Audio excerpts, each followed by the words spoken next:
ప్రాచీన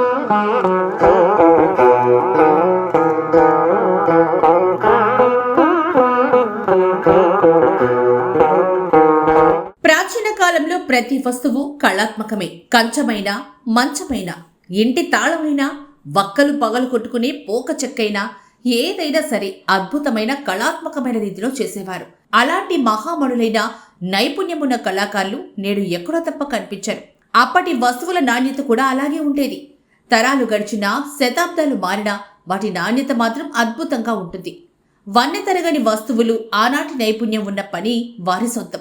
ఇదిగో ఇలా చూడండి, తాంబూలం వేసుకునే అడకత్తెరలు ఎంత అందంగా ఉన్నాయో.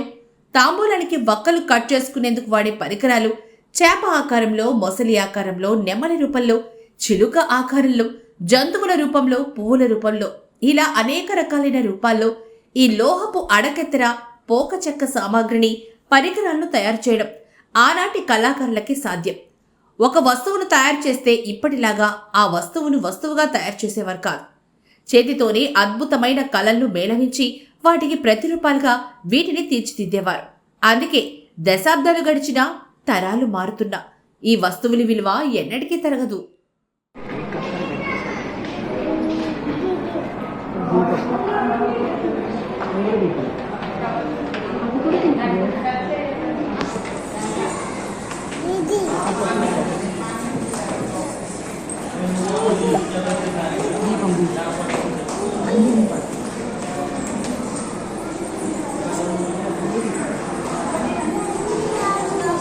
అది కూడా